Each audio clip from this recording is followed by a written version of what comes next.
So welcome back guys. अब हमारा next topic है पॉलीमॉर्फिज्म। सो इसी स्माइली के साथ खुशी के साथ स्टार्ट करते हैं पॉलीमॉर्फिज्म। सो गाइस इसका मीनिंग क्या होता है इन वेरी मच शॉर्ट कि it means many forms basically. ठीक है, पॉली मींस मेनी होता है आपका एंड मॉर्फ मींस फॉर्म्स होता है। तो पहले पॉलीमॉर्फिज्म का मीनिंग सिंपल सा हो गया, it means many forms. And आपका गाइस ये टू टाइप्स का हो सकता है एंड इंटरव्यू के लिए बहुत ही इंपॉर्टेंट कॉन्सेप्ट है। हमेशा ज़्यादातर पूछा जाता है कि compile time versus run time polymorphism का क्या फ़र्क होता है, या फिर स्टैटिक वर्सेस अर्ली बाइंडिंग, मतलब स्टैटिक और अर्ली बाइंडिंग एक ही होता है। स्टैटिक वर्सेस डायनेमिक बाइंडिंग पूछ सकते हैं। ठीक है, मेथड ओवरलोडिंग, मेथड ओवरराइडिंग, इसमें आपके बहुत सारे कंसेप्ट्स निकल करके आते हैं। तो चलिए हम उनको डिस्कस करते हैं। सो बेसिकली आपको पता होना चाहिए पॉलीमॉर्फिज्म के दो टाइप्स आपके होते हैं generally, right. That is compile time polymorphism आपका हो गया। एंड इसको हम कैसे अचीव करते हैं? Achieve by method overloading and it is handled by the compiler. ठीक है, ये इंपॉर्टेंट है। मेथड ओवरलोडिंग जो आपका होता है कंपाइलर हैंडल करता है, एंड जो आपका मेथड ओवरराइडिंग होता है it is handled by the JVM, Java virtual machine itself, right. And second type आपका हो गया guys run time polymorphism.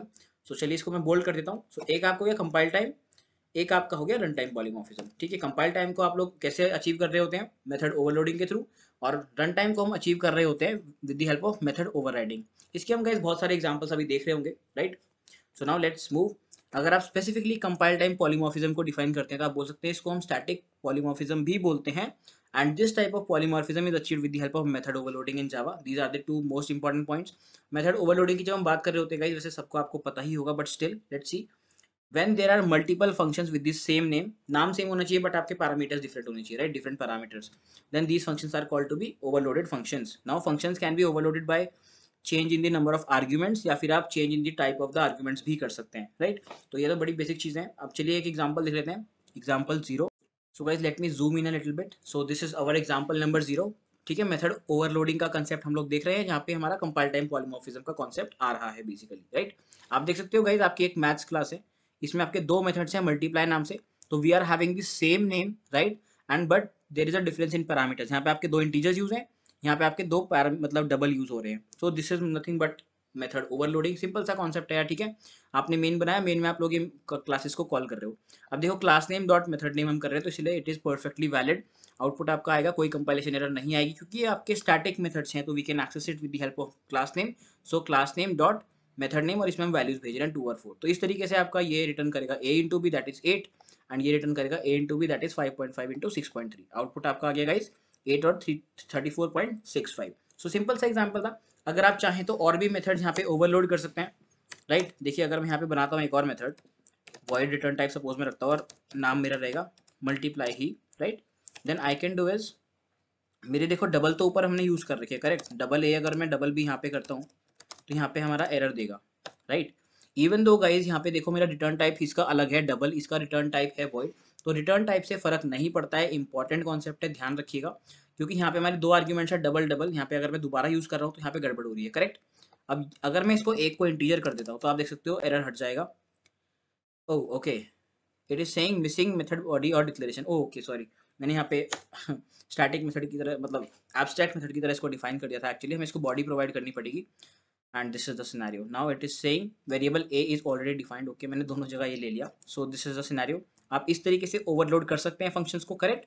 So this is the scenario. तो बस ये समझाने के लिए था कि रिटर्न टाइप आपका अलग हो या सेम हो, उससे फर्क नहीं पड़ेगा, बट आपके आर्ग्यूमेंट्स, नंबर ऑफ आर्ग्यूमेंट्स या तो आप डिफरेंट कर दीजिए, लाइक जैसे कि एग्जाम्पल में यहाँ पे 1 कर देता हूँ तो तब भी आपका चल जाएगा। या फिर आपके अगर सेम है, लाइक आपके दो आर्ग्यूमेंट्स यहाँ हैं, दो यहाँ पे हैं, तो यहाँ पे आपके डिफरेंट होने चाहिए। So this is nothing but we compile time polymorphism का एग्जांपल एंड आपका method overloading.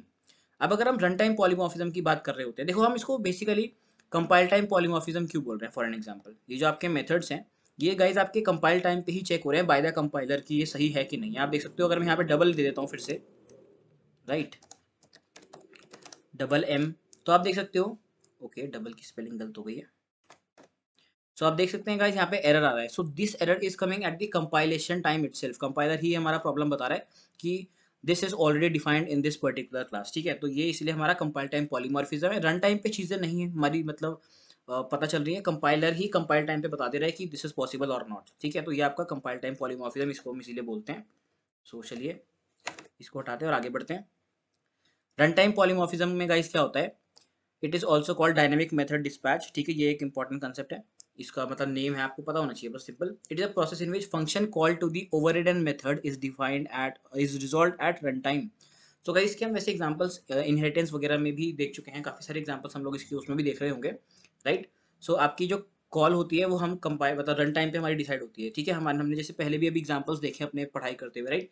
Like for an example अगर आपकी एक सुपर क्लास है और एक आपकी सब क्लास है, जैसे कि हमने एब्स्ट्रैक्शन में भी एग्जांपल्स काफ़ी सारे देखे हैं। ओके, एब्स्ट्रैक्शन ये रहा हमारा टॉपिक, राइट? अगर हम एग्जांपल के लिए कोई भी क्लास खोल के देखते हैं, सो यू कैन सी यहाँ पे हमने ए के ऑब्जेक्ट्स बनाए हुए हैं। Okay, but a lot of examples are there, like let me just check it out अगर यहाँ पे मिलता है, वरना मैं पॉज करके आपके लिए एक एग्जांपल ढूंढता हूँ। यस, सो इंटरफेस है, क्लास है, let me search for example guys. Like guys for an example ये जो हमारे हमने इनहेरिटेंस के कॉन्सेप्ट डिस्कस किए, अगर अभी आपने ये टॉपिक नहीं पढ़ा है तो ये आगे आ रहा होगा या फिर प्लेलिस्ट में पीछे होगा, ठीक है? इसकी अभी तो इसमें आप देख सकते हो कि यहाँ पे हमने बी क्लास का रेफरेंस वेरिएबल लिया हुआ है, बट हमारी सी क्लास का ऑब्जेक्ट क्रिएट हो रहा है। So this is nothing but हमारा रन टाइम पे डिसाइड करता है जो हमारा जेवीएम है, right? So this is the scenario, इसकी हम बात कर रहे थे। तो चलिए अब हम अपना आगे बढ़ते हैं। सो this is the concept of अपना रन टाइम पॉलीमॉर्फिज्म, ठीक है? रन टाइम पे ही आपकी सारी चीज़ें पता चल रही होती हैं, and it is achieved with the help of method overriding. Now method overriding की अगर हम बात करते हैं, ऑन द अदर हैंड इसको क्या बोलते हैं? It occurs when a derived class has the definition for one or more methods of the base class, correct? Method overriding या नॉर्मल सा कॉन्सेप्ट है, राइट? सिंपली मेन यहाँ पे आपका कंसेप्ट ये है कि आपको पता होना चाहिए कि रन टाइम और आपका कंपाइल टाइम कब हो रहा है, ठीक है? डिफरेंसेस क्या है और आपके काफ़ी सारे एग्जाम्पल्स। तो चलिए हम ओवरलोडिंग एग्जाम्पल 1 देखते हैं यहाँ पे। Overloading example number 1, let's go in polymorphism and overloading example number 1, yes here it is। तो यहाँ पे गाइस हम क्या बताने की कोशिश कर रहे हैं, देखिए यहाँ पे हमने पब्लिक वॉइड m1 एक ओवरलोडिंग एग्जाम्पल नाम की क्लास हमने ले रखी है। अगर हम यहाँ पे ओवरलोडिंग ही दिखाना चाह रहे हैं, जिसमें वैसे मैं आपको एग्जाम्पल 1 में दिखा चुका हूँ कॉन्सेप्ट। देखिए अगर मैं इसको यहाँ पे हटा देता हूँ तो आप देख सकते हो प्रॉब्लम आनी शुरू हो गई, क्योंकि ऑल दो गाइज हमारे यहाँ पे वॉइड और यहाँ पे हमारा स्ट्रिंग है, बट प्रॉब्लम आ रही है क्यों? क्योंकि मेथड ओवरलोडिंग तभी होती है जो आपके नंबर ऑफ आर्ग्यूमेंट्स डिफरेंट होंगे यहाँ पे। अगर आप यहाँ पे फ्लोट कर देते हो, फ्लोट डी, तब आपका देखिए एरर हट गया, ठीक है? यहाँ पे हमने स्ट्रिंग टाइप का लिया था इसलिए हम यहाँ पे रिटर्न कर रहे हैं। अगर आप चाहो तो यहाँ पे मतलब यहाँ पे भी एक इंटीजर टाइप का ले सकते हो, या फिर आप चाहो तो स्ट्रिंग टाइप का भी ले सकते हो argument, right? The thing is ये डिफरेंट होने चाहिए, that's the only thing which I wanted to tell you all. So this is also a simple example of overloading. Okay, so overloading का हमारा सिनेरियो हो गया। सो द थिंग इज यहाँ पे हमारा एक क्वेश्चन भी था कि can we achieve method overloading by changing the return types of the method only, ठीक है? ये इंपॉर्टेंट है, मैं क्वेश्चन पढ़ना भूल गया, but this is a very important question from your interview perspective. Directly interviewer पूछ सकता है कि क्या हम मेथड ओवरलोडिंग कर सकते हैं खाली रिटर्न टाइप को चेंज करके? तो हमने अभी अभी देखा कि नहीं कर सकते हैं, करेक्ट? ठीक है, तो रिटर्न टाइप को चेंज करके देख लेते हैं गाइस। देखिए अगर मेरा ये यहाँ पे अभी हमने कैसे एग्जाम्पल लिया था कि it was empty and this should also be empty, right? So पहली बात तो ये सिनेरियो है ही नहीं, एम्प्टी एम्प्टी है अगर हमारा सिनेरियो तो ऑब्वियसली हमारा एरर आ रहा है। बट द थिंग इज कि अगर हम इसको डिफरेंट रिटर्न टाइप भी रख रहे हैं तब भी हमारा प्रॉब्लम हो रही है, करेक्ट? देखो मेथड्स अलग अलग हैं बट रिटर्न टाइप वॉइड है, एक में स्ट्रिंग है, तो it is not at all possible. आपका आंसर हो गया ये proof. So it says it is already defined in the class. अगर मैं इसको रन करके आपको यहाँ पे जूम करके एग्जाम्पल दिखाता हूँ तो ये क्या बोल रहा है, देखिए। सो इट इज सेइंग कि m1 इज ऑलरेडी डिफाइंड, तो इसीलिए आप इस तरीके से नहीं कर सकते, रिटर्न टाइप से फर्क नहीं पड़ेगा, number of arguments are important, correct? So ये आपका एग्जाम्पल हो गया समझाने के लिए। सो नेक्स्ट क्वेश्चन की तरफ बढ़ते हैं। Can we overload main method in Java? This is a very important question यार, कि आप क्या मेन मेथड को ओवरलोड कर सकते हो? कुछ लोग सोच सकते हैं कि यार नहीं मेन मेथड तो होता है तो सिर्फ कैसे ओवरलोडिंग कर देंगे, है ना? वो तो क्योंकि जेवीएम कॉल कर रहा होता है आपका, तो आप कर सकते हैं। देखिए मैंने लिख के भी रखा है, JVM always calls the main method which receives the string array as an argument only. तो जो भी हमारा होता है पब्लिक स्टैटिक वॉइड मेन, हमारा जेवीएम उसी को कॉल करेगा। सो देखते हैं overloading of main method example देख लेते हैं फटाफट से। सो ये रहा गाइस आपका example of overloading main method. आप देख सकते हो गाइस कोई एरर नहीं है, कंपाइलेशन एरर, करेक्ट? देखिए हमारा जो असली मेन मेथड है वो कहाँ पे है, देखिए ये रहा हमारा public static void main string arguments, और यहाँ पे भी देखो मैंने वही लिखा है public static void main string RGS.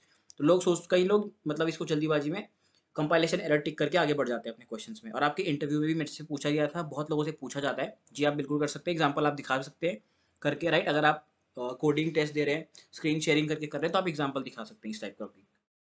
तो देखिए इंपॉर्टेंट क्या है, जेवीएम आपका इसी वाले का कॉल करेगा पब्लिक स्टैटिक वॉइड मेन को, जिसमें कि स्ट्रिंग आर्ग्यूमेंट्स आपका एरे यहाँ पे ले रहा होगा, राइट? एरेज यहाँ पे बेसिकली है, देखिए ध्यान दीजिए।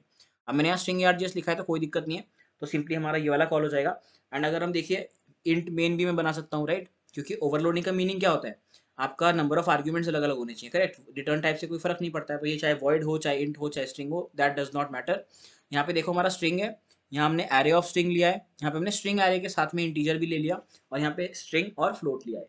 अब अगर मैं देखिएगा यहाँ पे इसको हटा देता हूँ तो देखिए एरर आएगा, देखिए, क्योंकि यहाँ पे भी हम लोग स्ट्रिंग ARGS ले रहे हैं और यहाँ पे भी स्ट्रिंग ARGS ले रहे हैं।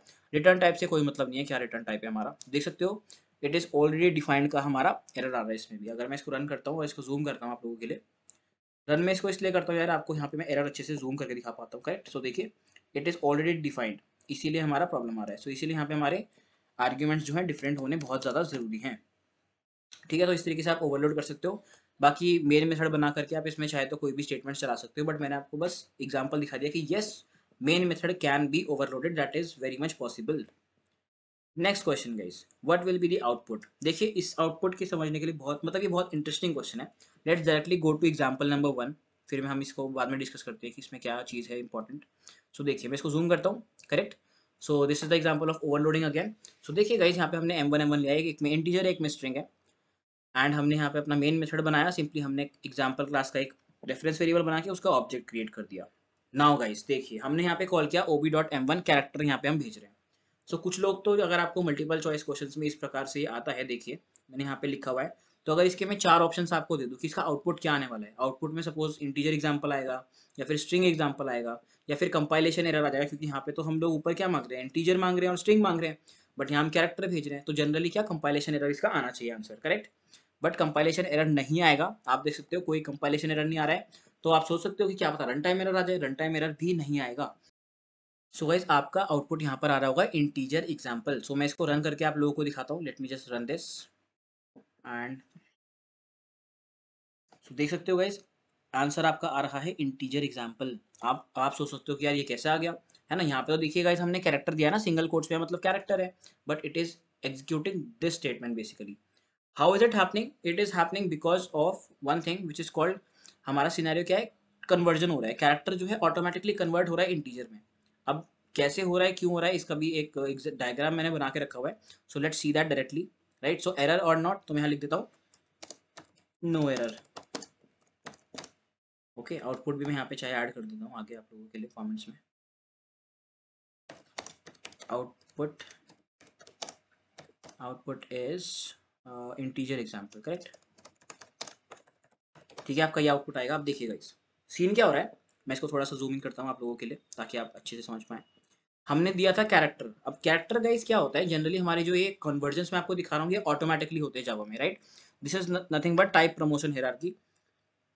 तो जो आपका स्मॉलर साइज का डेटा टाइप है वो हायर साइज में कन्वर्ट हो जाता है, and this is the chart, इसके हिसाब से हमारा पॉसिबल होते हैं कन्वर्जन्स, करेक्ट। देखिए अगर आपने बाइट भी दिया है तो बाइट ऑटोमेटिकली शॉर्ट में कन्वर्ट हो सकता है, और जो शॉर्ट है ऑटोमेटिकली इंटीजर में कन्वर्ट हो सकता है।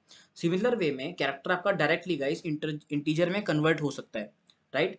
सो इसलिए कैरेक्टर हमारे इंटीजर में कन्वर्ट हुआ उस वाले सिनेरियो में जो हमने ऊपर एग्जांपल देखा, जो हमने कैरेक्टर भेजा ये इंटीजर में कन्वर्ट हुआ ऑटोमेटिकली, एंड ये हमारा आउटपुट आ गया।